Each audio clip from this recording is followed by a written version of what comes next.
आप हिंदी में जल डमरू मध्य भी कहते हैं, उसको बंद करने का प्रस्ताव ईरान की संसद में प्रस्ताव पास किया गया। ऑयल एंड गैस की सप्लाई पर बहुत असर पड़ेगा।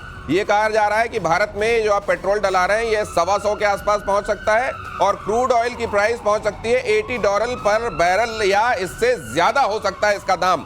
चीन की मेन चिंता यह है कि उसका ज्यादातर उसकी इकोनॉमी को चलाने वाला जो तेल है वो होर्मुज से ही आता है। अब ये अगर ऐसा है तो कि ईरान चीन को तेल लेने भेजने वाला है क्या?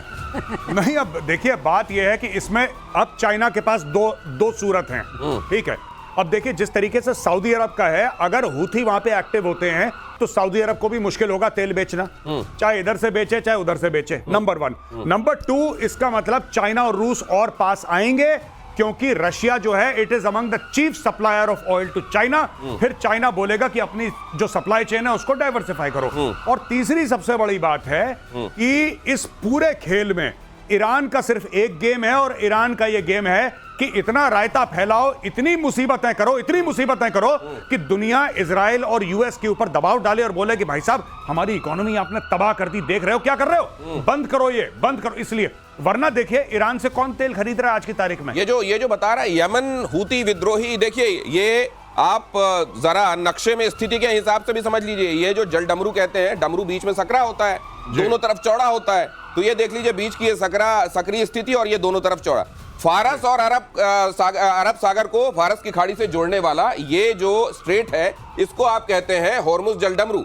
और यहां पर यह कहा जा रहा है कि अब अगर ईरान ये फैसला ले लेता है, ईरान ने अगर ये फैसला लिया है कि इस जगह को चोक कर लिया जाएगा, अगर मान लीजिए यमन के जो हूती हैं वो भी इसके समर्थन में आ जाते हैं और यहां बम मारने लगते हैं, धीरे धीरे ये क्राइसिस हो जाती है, तो ये मुश्किल बहुत हो जाएगी सर ये। लेकिन ये चाइना, माफ कीजिए ईरान, उसका अगर रीजन डेट्रे यही है, इसी को बेच के खाता कमाता है, मान लीजिए उसने कह दिया कि आज से मैं नहीं बेचूंगा, तो तुम्हारी इकोनॉमी चलाने के लिए पैसा कहां से आएगा? बिल्कुल सही आपने मुद्दा पकड़ा। दूसरी बात यह है कि ये जो हमारा इलाका है, जो होर्मुज है स्ट्रेट, इसके बाद 3 लोग अधिकार है। यूए का भी अधिकार है, उधर अधिकार इसका ओमान का भी है और ईरान का भी है।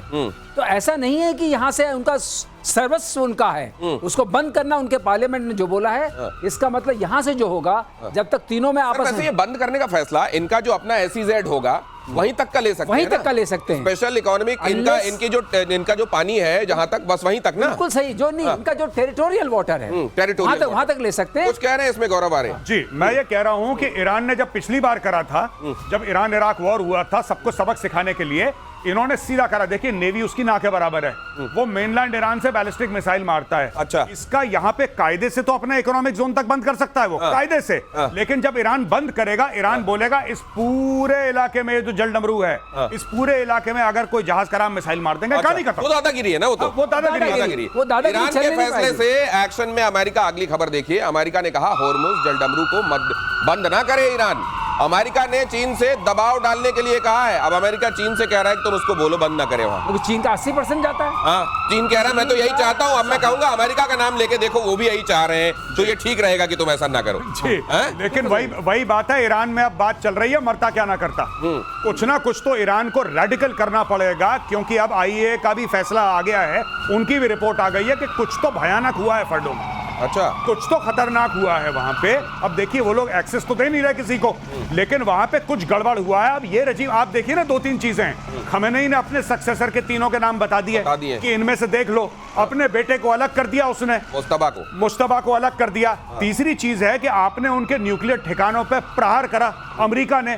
चौथी बात है उनकी बैलिस्टिक मिसाइल, उनके ड्रोन का जो सिस्टम था, लॉन्चर थे, तो आपने नस्ते नाबूद कर दिया। अब ईरान करे तो क्या करे, और अगले 1 हफ्ते 10 दिन में जो इजराइल के ऊपर मिसाइल मार रहा है उसका भी टेम्परेचर धीरे धीरे कम हो जाएगा।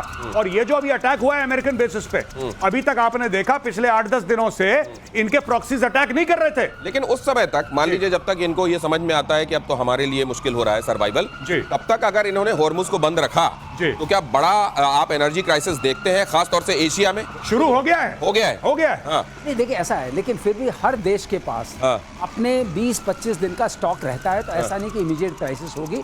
और अभी ये बंद नहीं हुआ है। मेरा आकलन ये है कि हॉर्मुज को बंद करना इनके लिए ज्यादा हानिकारक है, क्योंकि ये जो ईरान से आने वाला तेल है, एक तो ये सस्ता पड़ता था, दूसरा इसका इंश्योरेंस वगैरह में भी उतना नहीं लगता था जितना रशिया से आने वाले में लगता था। आपने सही बात कही, इसलिए ये वाली बात बढ़ गई है। अभी क्या होगा, वहां से जितने भी आएंगे शिप्स, उसमें इंश्योरेंस ऑलरेडी बढ़ चुका है, उसकी वजह से तेल का दाम बढ़ गया है। अगली खबर भी देख लीजिए, लॉन्च पैड पर ही मिसाइल पर अटैक, इजराइल ने ईरानी मिसाइल को कैसे तबाह किया। एक बड़ा विस्फोट हुआ, मिसाइल तबाह, और जब यहाँ ये तबाही हुई है तो ये लॉन्च पैड भी बचा नहीं होगा। तो न सिर्फ मिसाइल तबाह कर दी गई, लॉन्च पैड, ये देखिए, ये ऐसे लॉन्च पैड वहां स्वाहा किए जा रहे हैं एक के बाद दूसरे। और ये लॉन्च पैड अगर खत्म होंगे तो मान लीजिए मिसाइलें बची भी रह जाती हैं तो उछालेंगे किससे फेंकेंगे, ये बड़ा सवाल है।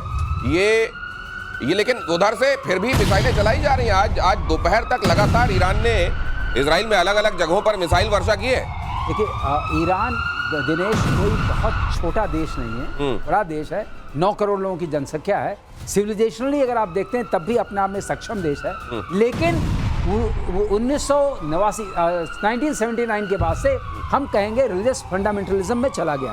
उसकी वजह से इस देश की जो हानि हुई है और जो इसका वो रेडिकलिज्म आया है, और इसने 3 अपने जो उस तरह के प्रॉक्सीज क्रिएट किए इजराइल को खत्म करने के लिए, वो इसकी जो विरासत बनी वही इसके लिए सबसे घातक बनी। अब बात यह है कि ये लोग, ये देखिए, एक क्षमता देखिए इजराइल की कि लॉन्च पैड पर ही मिसाइल को देख करके मार दिया। ये बहुत बड़ी क्षमता है। अगर आप ये चाहते हैं, इसका मतलब आपका सैटेलाइट ऑब्जर्वेशन कंटिन्यूअस है, आप जानते हैं कहां से लॉन्च होने वाला है। ये समझ आप आते इसका मायना, इसका मतलब आपकी सैटेलाइट लगातार देख रही है कहां पे आपने मिसाइल तान दी। आपके पास या तो यूए की तरफ से आप कर रहे हैं निरीक्षण, इसका मतलब observation of the battlefield is total and complete. ये समझ लीजिए। और यूएई को और सऊदी अरब को इस समय जो मुस्लिम वर्ल्ड है वो किस तरीके से देख रहा होगा सर, वो भी बताइएगा। लेकिन ईरान ने दिखाई अपनी मिसाइल की ताकत, एक साथ उड़ती हुई दिखी मिसाइलें, बारूद के साथ साइकोलॉजिकल वॉरफेयर भी चल रहा है। इजराइल पर अटैक कर रहा है ईरान, ये वीडियो जारी किया गया है, और ये वीडियो ईरान की तरफ से जारी किया गया। जब आपको वीडियो जारी करना पड़े ना, तो मुझको लगता है फिर आप असल में जारी नहीं कर पा रहे हैं, इसलिए वीडियो जारी करना पड़ रहा है। अपना भाई मीम बना रहा है। हमें नहीं जो कहता है कि अभी पनिशमेंट मिलेगी और रेट्रिब्यूशन होगा, और ज़ायनिस्ट स्टेट को, ये देखिए, ये बिल्कुल ऐसा लग रहा है पीआर एजेंसी ने बनाया है। और आप अगर खमेनेई का ट्विटर हैंडल देखेंगे, एक्स पे जाके देखेंगे, तब आप देखेंगे कि वो स्कल बना रहा है, और वहां पे वो स्टार जो है इजराइल का जो एम्ब्लम है वो बना रहा है, और ये मीम बना रहा है। अब ये मीम वॉरफेयर पे आ गए हैं ये लोग, मीम वॉरफेयर जी। और सबको दिखाने के लिए ये क्यों वीडियो जारी कर रहे हैं, हमने इतनी मिसाइलें मारी हैं, क्यों? अगर भाई आप ये जारी करो कि ईरान के जो एयरफोर्स है, ईरानियन एयरफोर्स तेहरान के ऊपर उड़ रही है, तब हम मानेंगे। मिसाइल तो मार सकते हो आप, मारो मिसाइल, 100 और मारो, लेकिन भाई आपकी एयरफोर्स कहां, मैं ये जानना चाहता हूं आपकी नेवी कहां है। और उसमें जब अपना सक्सेसर आप घोषित कर रहे हैं तो पूरी दुनिया को अपने आप संदेश जाता है कि आप इसको कैसे देख रहे हैं। ईरान पर हमले को लेकर बोले अमेरिकी उपराष्ट्रपति जेडी वांस, अगर ईरान ने हम पर हमला किया तो जवाब दिया जाएगा। हमने ईरान पर हमला नहीं किया है, हमने किसी नागरिक ठिकाने पर हमला नहीं किया है, हमने सिर्फ 3 परमाणु ठिकाने उड़ाए हैं, हमने किसी और जगह को निशाना नहीं बनाया। और अगर ऐसे में हमारे किसी जगह को निशाना बनाया जाता है तो फिर हम जवाब देंगे, जेडी वांस ने ये बात कह दी है। यहाँ ये भी जानना बहुत जरूरी है कि ये जेडी वांस जो कह रहे हैं, बाकी नेता जो कह रहे हैं, और ट्रंप जो कह रहे हैं, ट्रंप कह रहे हैं let's make Iran great again, उसी में सब कुछ छिपा हुआ है। अमेरिकी विदेश मंत्री मार्को रूबियो का बयान, अभी ईरान के खिलाफ कोई सैन्य कार्रवाई की योजना नहीं है। नेक्स्ट ब्रेकिंग फ्लैश कीजिए, अमेरिका और अमेरिकी हितों पर हमला मंजूर नहीं, अगर अमेरिका पर हमला किया तो परिणाम गंभीर होंगे।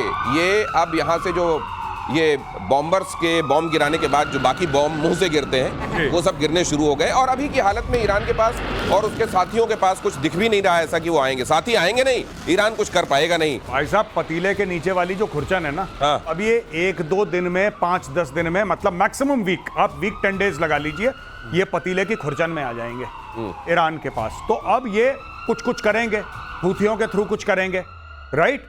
कुछ हो सकता है कि हिजबुल्लाह के कमांडर को 4 दिन पहले इजराइल ने निपटा दिया। किसी और आतंकवादी संगठन के थ्रू कुछ ना कुछ करने की कोशिश करेंगे। अगर कोई अमेरिकन ट्रूप्स मरते हैं बाय द वे, या नुकसान होता है, फिर अमेरिका वापस पलटवार करेगा। और मुझे लगता है इस बार अमेरिका को क्लियर हो गया कि अगर कोई भी आतंकवादी, देखिए भारत ने क्या करा, ऑपरेशन सिंदूर बोला कि साहब ये तो ये जो पहलगाम पे अटैक हुआ, माफ करिएगा, पहलगाम पे अटैक हुआ, बोला कि साहब ये तो आतंकवादियों ने करा। जब पाकिस्तान ने कुरकुर करी तो फिर हमने उनके सैन्य ठिकानों पे मारा। यही चीज अमेरिका को भी क्लियर हो गई है, पहले से क्लियर थी, अब बिल्कुल क्लियर हो गई है। अटैक कोई भी करे, कोई भी करे अटैक, मार तेहरान को पड़ेगी, मार उसको पड़ेगी जो पाल रहा है। जो पाल रहा है ऐसे सांपों को उसको मार पड़ेगी। ईरान की अमेरिका को धमकी, ईरान के विदेश मंत्री अब्बास अराक्ची का बयान, ईरानी सेना तय करेगी कि जवाबी कार्रवाई कब, कहां और कैसे। ये तब कहा जाता है, इस स्टेटमेंट का भी मायने समझ लीजिए, ये तब कहा जाता है जब आप तुरंत कुछ कर पाने की स्थिति में नहीं होते। तब आप अपनी इज्जत यही कह के बचाते हैं कि हम कब कहां कैसे करेंगे, ये हमारी रणनीति को और हमें पता है। हम अभी कुछ नहीं कर पा रहे, अभी कुछ नहीं कर पा रहे, और इनकी मिसाइलें खत्म हो रही हैं, इनकी सप्लाई चेन टूट चुकी है, पीछे से कोई सप्लाई आ नहीं रहा। जितने बचे कुचे हैं बम वो इस्तेमाल करके वीडियो बना रहे हैं भाई लोग, जो आप देख रहे थे। बस इतना ही है। अब ये वीडियो बनवा लो इनसे। एक्चुअली ये बम भी नहीं है वीडियो में, ये तो AI वाला है। हाँ, इसमें कोई नहीं लग रहा है किस टाइप का। ऐसे कैसे आप लॉन्च करते हैं? वो जो मिसाइलें जा रही हैं, कोई परेड थोड़ी ना हो रही है। ऐसा थोड़ी है कि दिवाली में कई रॉकेट में आपने आग लगा दी। मुझे भी डाउट है कि AI का है। आप बताइए, परेड थोड़ी ना हो रही है, आपने लेकिन जारी किया गया है वहां से। तो इसका मतलब कोई दुश्मन आएगा, मारता निकल जाएगा, मारता हुआ निकल जाएगा। अब देखिए जरा अगली खबर, न्यूक्लियर साइट पर हमले के बाद बौखलाया ईरान। खामेनेई ने सोशल मीडिया पर लिखा, दुश्मन ने बहुत बड़ा अपराध किया है, इजराइल को सजा मिलनी ही चाहिए, उसे सजा मिल भी रही है। खामेनेई ने अमेरिका का जिक्र तक नहीं, यही बात मैं कह रहा था, अमेरिका का नाम नहीं ले रहे हैं, नाम नहीं ले रहे, क्योंकि मार वहीं से पड़ी है, दर्द वहीं से आया है। और एक और बात बता दूं, मुझे तो लगता है कि ईरान के अंदर चुपचाप एक तख्ता पलट की ऑलरेडी एक साजिश हो रखी है। जो नीचे वाले कमांडर हैं उन्होंने खामेनेई को बोल दिया है कि ताऊजी आप बगल वाली कुर्सी पे बैठो, आप अदरक की चाय पियो, आप ट्वीट करो, लड़ाई वड़ाई हमारे ऊपर छोड़ दो। एक्चुअली मैं बता रहा हूं, जब मैं तख्ता पलट की बात कर रहा हूं, मैं पूरी रेजिम की बात नहीं कर रहा। मैं ये कह रहा हूं कि इसको संदेश मिल चुका है अपने कमांडर से कि सर आप कोने में बैठ के चाय पियो, अब आप ऐश करो, रिटायर हो जाओ। कि बंकर है, बंकर में 3 कमांडर है, वही 3 कमांडर रहते हैं, उन्हीं को बता देते हैं ये वाला संदेश अब ट्वीट कर दो। वो जाके बाहर किसी ऐसी जगह से जहां ट्वीट करने पे पकड़ में ना आए कहां से हुआ है, ऐसी जगह से ट्वीट कर देते हैं। तब तक वो 2 रहते हैं, फिर आ जाते हैं। उन्हीं में से किसी को इन्होंने अपना सक्सेसर बनाया है। मैंने तो बोला इनको, मैंने बोला भाई साहब, मैंने क्यों इनको बोला, ये उत्तर प्रदेश के रहने वाले हैं, बाराबंकी के। हाँ जी। तो मैंने बोला भैया अपने यूपी वाले इनको सही सलाह दे दो, ये बुजुर्गवर जो हैं यहाँ पे खामेनेई साहब, ये बाराबंकी के हैं ओरिजिनली। तो मैंने बोल दिया कि भाई साहब आप ट्वीट मत करो, यहूदी पीछे पड़े हुए हैं, वो सिग्नल पकड़ लेंगे आपका, और जहां पे मोबाइल फोन है, मोबाइल फोन के ऊपर ही गिरेगी, फिर मोबाइल फोन के ऊपर गिरेगी। तो ये उन्होंने कमांडर्स अपने। ये अगली खबर देख लीजिए, आपका कमेंट लेता हूं। ईरान के एटमी साइट्स पर हमले को लेकर बड़ा खुलासा, सिर्फ फोर्डो को तबाह करना चाहते थे डोनाल्ड ट्रंप। तर्क देकर नेतन्याहू ने ट्रंप को तीनों साइट्स पर हमला करने के लिए मनाया। नेतन्याहू ने जोर देकर कहा था कि mister president please finish the job, not only Fordow बल्कि बाकी 2 को भी फोड़ दो। हाँ, ये ऐसा है, ये क्यों फोर्डो भर करना चाहते हैं? बताइए, वो इस्फहान नतांज क्यों नहीं? नहीं, अब कुछ दिन बात हुई थी ना कि यहाँ इनका जब माइनिंग करके आपने केक बनाया, येलो केक, उसको लेके आप आए इस्फहान में, आपने वहां से यूरेनियम हेक्साफ्लोराइड बनाया गैस, उसको लेके आप नतांज में गए और फोर्डो में गए। नतांज में जाके आपने उसको इनरिच किया, 60% पे लाए, वहां 90% लाने की व्यवस्था थी, तो तीनों मार दिया। लेकिन एक बात और कहना चाहता हूं, अगर आप देख लेंगे पहाड़ में छेद हो गया है, तो आप कहां छुपेंगे? पहाड़ में डर आएगा कि नहीं आएगा? हाँ, और ऑपरेशन मिडनाइट हैमर को लेकर बड़ा खुलासा। 18 घंटे 40 मिनट की उड़ान के बाद अटैक। 12 किलोमीटर की ऊंचाई में B-2 बॉम्बर ने गिराए बॉम्ब। 7 B-2 बॉम्बर्स ने 14 बंकर बस्टर बॉम्ब गिराए। लेकिन बहुत सारे लोग कह रहे हैं कि मजाक में आपने खर्च बहुत कर दिया, रेडियो एक्टिविटी एक नहीं मिल रही। कहीं ऐसा तो नहीं है सब सरकार दिया गया माल? यही दिनेश, कई बार मैं बता चुका हूँ, आपने छेद किया 200 फुट, हाँ, और वहीं पे सब तबाही हो गई। उसके बाद आप फोड़ा आपने। सर थोड़ा बहुत तो मिलना चाहिए सिग्नल कि हाँ यहाँ अंदर कहीं। अरे आप 200 फुट पहाड़, लेकिन ये मेजर गौरव आर्य कह रहे हैं किसी को जाने तो दिया नहीं जा रहा है, क्या पता वहाँ छोटा मोटा मिलेगा, वो लीक करता हो छोटा सा, लेकिन वो अब पहाड़, जैसे सर ने कल बताया था कि जब आपने मारा वो अंदर जाके फटा 200, अब पूरा पहाड़ उसी के ऊपर गिर गया। अब बाहर आपको क्या दिखना है, वो तो दब गया उसके अंदर, ऊपर से छेदी दिखेगा। और हाँ, और फिर वही बात है कि क्या ये अलाउ कर रहे हैं किसी को कि जाके, अगर खुले में होता तो रेडिएशन दिख जाता, ये खुले में तो है ही नहीं, तो पहाड़ के अंदर है फोटो। हाँ, सही बात है। रेडिएशन ऐसे धुएं टाइप का तो दिखाई नहीं देगा कि आप देख लें दूर से आपको समझ में आ जाए। रेडिएशन तो पता चलते चलता है, या फिर राफेल ग्रॉसी बता दें तो अच्छी बात। साइंटिफिकली एक और बात है, साइंटिफिकली ये बात है बहुत जल्दी से आप अगर ऐसे इनरिचमेंट वाले उसमें डालते हैं प्रोसेसिंग यूनिट में, तब रेडिएशन नहीं भी होता। कई बार रेडिएशन नहीं भी होता। ईरानी न्यूक्लियर साइट्स की नई तस्वीर से खुलासा, नतांज और इस्फहान एटमी साइट पर तबाही। नतांज परमाणु साइट पर 5 मीटर का गड्ढा, ये तो केवल दिख रहा है इससे ज्यादा बड़ा। इस्फहान परमाणु केंद्र पर भी दिख रहा है नुकसान। ये कई जगह गड्ढे दिखाई दे रहे हैं जिनको हवन कुंड कह रहे हैं अभी मेजर गौरव आर्य, और जिसमें इजराइल और बॉम्ब डाल के आहुतियां डालता जा रहा है। ये कुल मिलाकर प्रतिशोध की ज्वाला, ये अग्नि लगातार भड़क रही है और अंदेशे ये हैं कि कहीं दूसरे मुल्क भी इसमें शामिल तो नहीं हो जाएंगे। अभी तक लगता तो नहीं है, सब अपना अपना हित देख रहे हैं, लेकिन कब कहां किसका दिमाग कुछ और सोचने लगे। खास तौर से आप ऐसे मुल्कों के बारे में भी जानते हैं जो ईरान के साथ खड़े हुए हैं, जहां अभी कुछ सोचा जाता है और फ्रैक्शन ऑफ सेकंड्स में कुछ और। प्रतिशोध क्या और खतरनाक हो सकता है। निगाह रहेगी। आज के लिए धन्यवाद, बहुत धन्यवाद। जय हिंद।